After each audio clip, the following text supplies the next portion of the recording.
कहानी की शुरुआत होती है और हमें टेरिसा नाम करके एक लड़की को दिखाया जाता है। इस लड़की को डांसिंग की दुनिया में फेमस होने का बड़ा शौक है, इसीलिए वो हर एक शो में परफॉर्म करती है और ये सोचती है कि एक दिन किसी न किसी तरीके से वो फेमस तो हो ही जाएगी। तो एक दिन जब वो एक शो में परफॉर्म कर रही थी तो एक स्टेप उसे करना था। वैसे ये स्टेप तो थोड़ा कठिन था, लेकिन फिर भी टेरिसा ने बार बार प्रैक्टिस किया था और उसे पता था कि वो ये कर सकती है। उसे ऊपर से स्टेज पर जंप करना था। वो जैसे ही जंप करती है तो उसके पैरों का जो बैलेंस था वो बिगड़ जाता है, जिसकी वजह से उसके पैरों में मोच आ जाती है। ये कोई छोटा मोटा मोच नहीं था, बल्कि उसके पैरों का ऑपरेशन होता है और कई सारे टाके भी लगते हैं। कई दिनों तक वो दवाइयाँ खाती है और किसी भी शो में परफॉर्म करना भी वो बंद कर चुकी थी। वो अपने एक दोस्त नोवा के साथ एक किराए के घर में रहती है। नोवा उससे कहती है कि तुम्हें थोड़ा आराम की जरूरत है, लेकिन टेरिसा को फेमस होने का भूत चढ़ा था। उसे किसी भी चीज से कोई फर्क नहीं पड़ता है। पैर जख्मी होने के बावजूद भी वो कई सारे शो में जाकर के ऑडिशन देती है और रिजेक्ट हो जाती है। एक दिन वो एक डायरेक्टर के पास ऑडिशन देने के लिए गई थी। यहाँ पर जो डायरेक्टर थे उन्हें पता था कि टेरिसा एक बार डांस करते वक्त गिर गई थी और उसके पैरों में चोट आ गई है। यहाँ पर जो डायरेक्टर थे वो टेरिसा से कहते हैं कि जिस स्टेप को करते हुए तुम गिरी थी उस स्टेप को करो। उसके बाद टेरिसा उस स्टेप को करने के लिए तैयार हो जाती है, लेकिन डायरेक्टर बार बार उससे ये स्टेप करवा रहे थे, जिसकी वजह से एक वक्त ऐसा आता है कि उसका पैर जख्मी हो जाता है। जब वो रुक जाती है तो प्रोड्यूसर उसे देखते नहीं है, बल्कि यहाँ से चले जाते हैं। उसके चले जाने के बाद यहाँ का जो डायरेक्टर था एलन, वो टेरिसा के पास आता है। वो टेरिसा को एक ऐसा स्टेप करने के लिए कहता है जो थोड़ा अश्लील टाइप का था, जिसको सुन करके टेरिसा कहती है कि मैं एक मौके के लिए कुछ भी करूंगी, लेकिन खुद को शर्मिंदा नहीं करूंगी। इतना कहने के बाद वो ऑडिशन को छोड़ करके बाहर आ जाती है। बाहर उसकी दोस्त नोआ भी थी, जो टेरिसा से कहती है कि तुम्हें एक छोटा सा ब्रेक ले लेना चाहिए। तुम्हें कुछ दिनों के लिए अपने गाँव नेब्रास्का चले जाना चाहिए। बाहर के माहौल में घूमोगी तो थोड़ा अच्छा लगेगा और मूड भी फ्रेश हो जाएगा। टेरिसा कहती है कि यहाँ पर आने के बाद मेरा सिर्फ एक सपना था और वो था फेमस होने का, और मैं अपने सपनों को ऐसे ही छोड़ करके नहीं जा सकती हूँ। इसके बाद टेरिसा एलन से मुलाकात करने के लिए एक बिल्डिंग में जाती है। दरअसल इसी बिल्डिंग के अपार्टमेंट में एलन रहता है। यहाँ काउंटर पर जब वो एलन के बारे में पूछ रही थी तभी अचानक से टेरिसा की तबीयत काफी ज्यादा खराब हो जाती है, इसलिए वो बाहर आ जाती है। बाहर आते ही यहाँ पर दो बुजुर्ग इंसान थे जो टेरिसा की हालत को देखते हैं और फिर वो टेरिसा को अपने साथ अपने घर ले जा करके कमरे में सुला देते हैं। सोते वक्त भी वो अपने करियर के बारे में सोचे जा रही थी, जिसकी वजह से जब उसकी आँख खुलती है तब वो खुद को एक कमरे में पाती है। जब वो उठ करके आती है तब उसकी मुलाकात मिनी और रोमन से होती है। यहाँ पर जो मिनी थी वो टेरिसा से कहती है कि तुम्हारी तबीयत तो काफी ज्यादा खराब थी, तुम बेहोशी की हालत में थी, इसलिए हम तुम्हें यहाँ पर लेकर के आए हैं। मिनी के पूछने पर टेरिसा बताती है कि उसका यहाँ पर कोई नहीं है, किराए के घर में रहती है और वो डांस करती है। वो ये भी बताती है कि मैं आपके पड़ोसी एलन से मिलने के लिए आई थी। मिनी कहती है कि हमारा कोई बच्चा नहीं है, इसलिए हम लोगों की हेल्प करते हैं। टेरिसा यहाँ पर कुछ दिनों तक रहती है। एक दिन मिनी और रोमन टेरिसा को लेकर के एक कमरे में जाते हैं और उससे पूछते हैं कि ये कमरा कैसा है। हमारा घर काफी बड़ा है, हमारे पास पैसे बहुत है, लेकिन खर्च करने वाला कोई नहीं है। हम चाहते हैं कि तुम ये कमरा लो और यहाँ पर रहो जब तक तुम्हारा मन करे। जिसके बाद टेरिसा कहती है कि ये कमरा तो काफी अच्छा है, लेकिन मैं इसमें रह नहीं सकती हूँ क्योंकि मेरे पास इतना पैसा नहीं है कि मैं इसका किराया भर पाऊँ। यह सुन करके मिनी कहती है कि किराए की कोई जरूरत नहीं है, हमने तुम्हें बताया तो कि हमारे पास पैसा बहुत है, लेकिन खर्च करने वाला कोई नहीं है। कुछ दिन पहले हमने एक और लड़की की मदद की थी, मैं तुम्हारे लिए एलन से बात कर सकती हूँ, वो तुमसे मिलने के लिए तैयार हो जाएगा। वैसे दोस्तों टेरिसा को फ्री में घर मिल रहा था और एक तरफ से अच्छा ही था ना,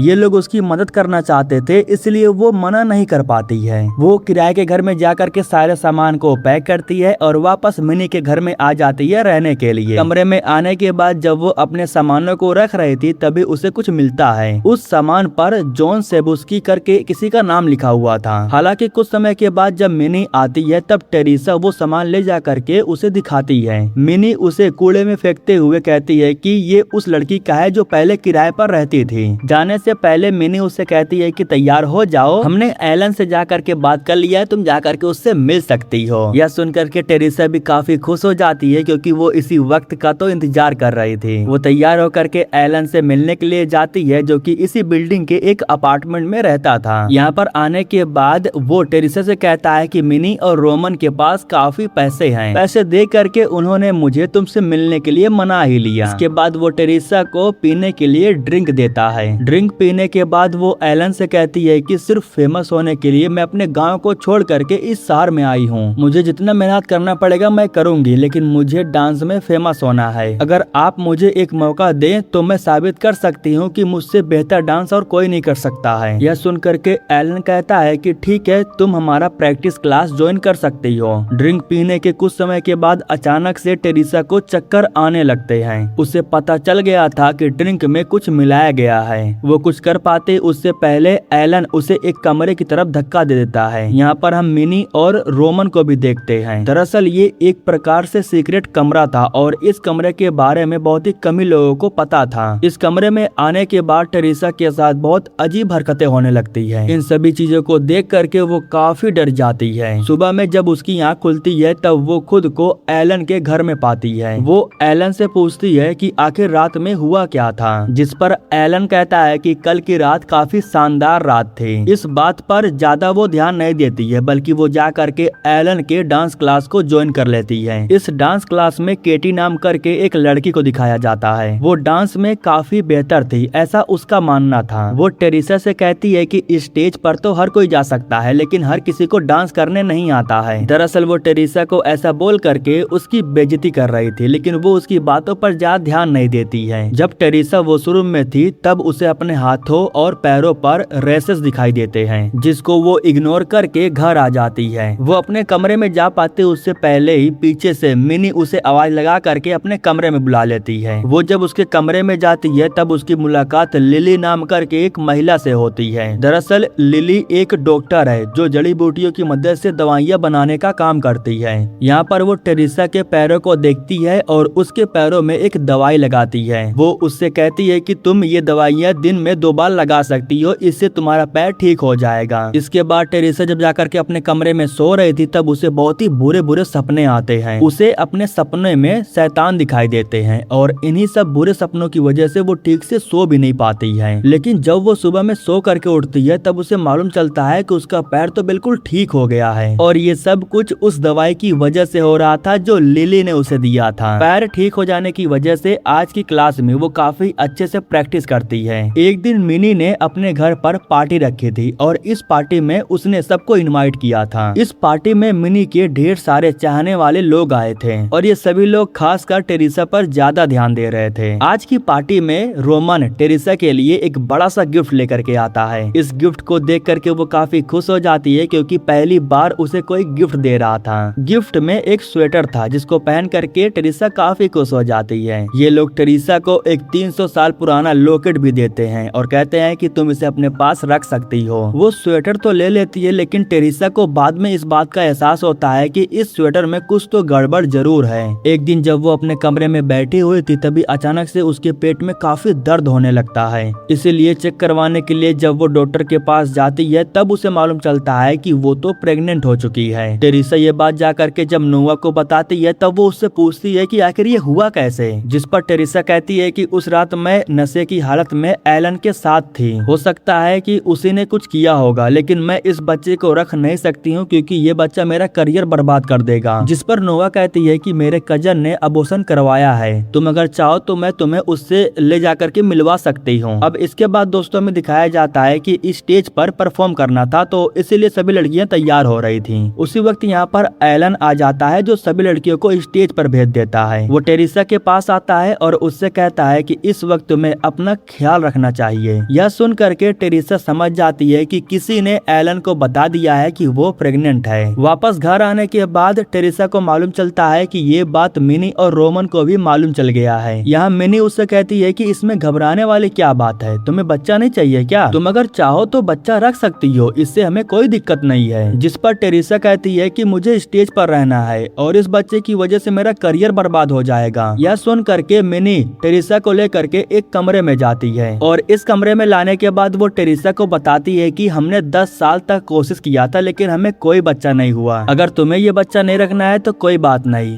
तुम इस बच्चे को हमें दे देना और इस बच्चे के बदले में तुम्हें जो चाहिए वो सब कुछ मैं देने के लिए तैयार हूँ। टेरिसा कहती है कि मुझे बस स्टेज पर डांस करना है, जिस पर मिनी कहती है कि ठीक है, तुम्हारा काम हो जाएगा। अब उसने इस बच्चे को रखने के लिए हाँ तो बोल दिया था, लेकिन इस बच्चे की वजह से वो रात रात में ठीक से सो भी नहीं पा रही थी। उसे बार बार बुरे सपने आ रहे थे और इन सपनों में वो बार बार शैतान को देखती थी। रात में जब उसकी आँख खुलती है तब वो अपने दरवाजे पर लिली को देखती है। टेरिसा को देख करके लिली कहती है कि मुझे माफ कर देना, मैं ऐसा नहीं करना चाहती थी। इतना कहने के बाद वो चाकू से टेरिसा पर हमला करने लगती है, लेकिन तभी टेरिसा फौरन अंदर जा करके दरवाजे को बंद कर लेती है। जब वो कमरे में थी तब उसे सुनाई दे रहा था कि लिली को कोई मार रहा है, वो चिल्ला रही थी। इसीलिए टेरिसा दरवाजा खोलती है, जहाँ उसे मालूम चलता है कि लिली ने चाकू से अपने ही गले को काट लिया है। अब यह सब कुछ देख करके वो परेशान तो हो जाती है, लेकिन उसे समझ में नहीं आ रहा था कि आखिर ये सब कुछ हो क्या रहा है। इन्हीं सब के बारे में पता लगाने के लिए वो चुपके से लिली के कमरे में चली जाती है। उसके कमरे में जाने के बाद यहाँ टेरिसा को एक डायरी मिलती है। इस डायरी में ठीक वो वैसे ही शैतान को देखती है जो अक्सर अपने सपने में देखा करती है। खैर दोस्तों, शाम के समय में वो डांस क्लास में प्रैक्टिस करने के लिए चली जाती है, क्योंकि कुछ ही हफ्तों के बाद एक बड़ा शो होने वाला था और उस शो में मेन स्टेप को करने के लिए केटी को चुना गया था। ट्रेनिंग के दौरान अचानक से केटी को पता नहीं क्या हो गया, उसका पूरा शरीर पैरालाइज हो जाता है। जमीन पर पड़ने के बाद वो अपने शरीर को बिल्कुल नहीं हिला पा रही थी। केटी की हालत खराब थी, इसलिए उसे साइड कर दिया जाता है और अब वो जो मेन स्टेप था उसे करने के लिए टेरिसा को चुन लिया जाता है। घर पर हम देखते हैं कि मिनी अपने हाथों से टेरिसा के बालों को बना रही थी। जिस मॉडल का डांस उसे करना था उसकी तरह उसे बनना भी था, इसीलिए वो अपने बालों को कटवा करके उस मॉडल की तरह बन रही थी। यहाँ पर वो मिनी से कहती है कि मैंने सोचा भी नहीं था कि केटी के साथ ऐसा हो जाएगा और मैं उसकी जगह पर आ जाऊंगी। इसके बाद दोस्तों में दिखाया जाता है कि टेरिसा तैयार हो करके स्टेज पर परफॉर्म करने के लिए जाती है। वो सभी लोगों के सामने स्टेज पर काफी अच्छा परफॉर्म करती है। डांस खत्म हो जाने के बाद जब वो ड्रेसिंग रूम में जाती है तब उसे यहाँ पर कुछ ऐसा दिखाई देता है जिसको देख करके वो काफी डर जाती है। वो जब आईने में देखती है तब अचानक से उसका पेट काफी बाहर निकल गया था, लेकिन ये सिर्फ उसका एक वहम था, ये सच नहीं था। इन्हीं सब की वजह से वो काफी परेशान हो गई थी, इसलिए वो एक दिन डॉक्टर के पास कॉल करती है और वो डॉक्टर को अपनी सारी प्रॉब्लम बताती है। डॉक्टर जान पहचान के थे, इसलिए वो टेरिसा से कहते हैं कि इस बच्चे की वजह से तुम पागल हो रही हो। लेकिन दोस्तों वो डॉक्टर के पास चेकअप करवाने के लिए नहीं जाती है, बल्कि वो जा करके इस बिल्डिंग के रजिस्टर को चेक करती है और जोन के बारे में पता लगाती है। जब वो स्टोर रूम में जाती है तब उसे वहाँ पर जोन का सारा सामान मिल जाता है। वैसे दोस्तों मुझे लगा कि जोन एक लड़का होगा, लेकिन वो एक लड़की थी।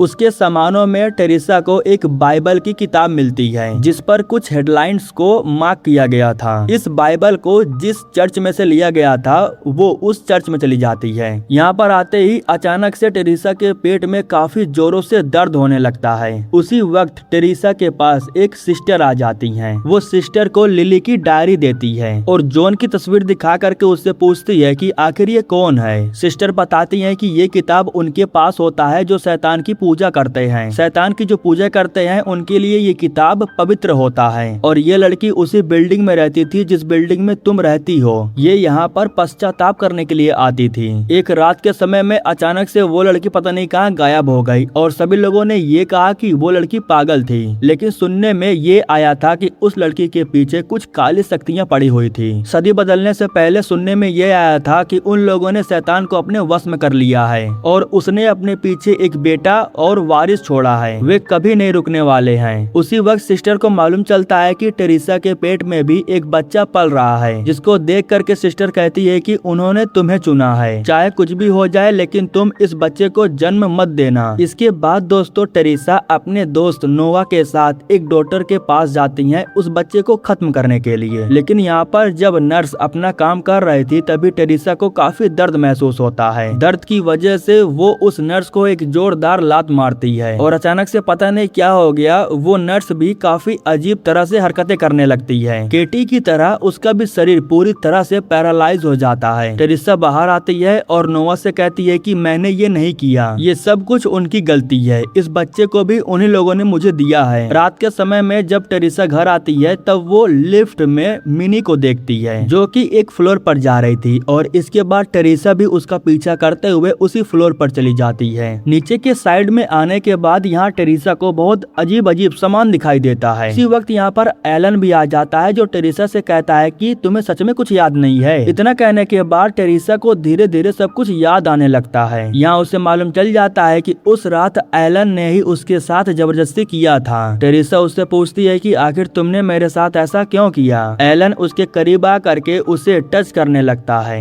टेरेसा को ये बर्दाश्त नहीं होता है, इसलिए वो चाकू उसके पेट में घुसा देती है। उसी वक्त टेरेसा को दिखाई देता है कि शैतान का मुखिया तो रोमन है। उस रात को रोमन ने जो कुछ भी उसके साथ किया था उसे सब कुछ याद आ जाता है। वो यहाँ से भाग करके सीधा बाहर जाना चाहती थी, लेकिन यहाँ का जो गार्ड था वो दरवाजे को लॉक कर देता है। जिसके बाद टेरेसा फौरन भाग करके अपने कमरे में आ जाती है और कमरे में से वो एक चाकू को उठा लेती है। यहाँ टेरेसा को मालूम चलता है कि रोमन और उसकी बीवी मिनी पहले से ही उसके कमरे में बैठे हुए थे। टेरेसा इनसे कहती है कि मुझे पता है कि तुमने जॉन के साथ क्या किया है, मुझे ये भी पता है कि तुम लोग कौन हो और मुझे इसका हिस्सा नहीं बनना है। न कहने के बाद वो चाकू से उस बच्चे को मारने की कोशिश करती है लेकिन नहीं मार पाती है। जिसके बाद मिनी कहती है कि तुम चाह करके भी इस बच्चे को नहीं मार सकती हो। इस बच्चे को दुनिया में आने से कोई नहीं रोक सकता है। हमने तुम्हें सब कुछ दिया है, इसलिए तुम्हें भी मेरा साथ देना होगा। हमारे साथ डील तोड़ो मत, हमें ये बच्चा दे दो, इसके बाद तुम यहाँ से जा सकती हो। ये बच्चा पूरी दुनिया को बदल करके रख देगा।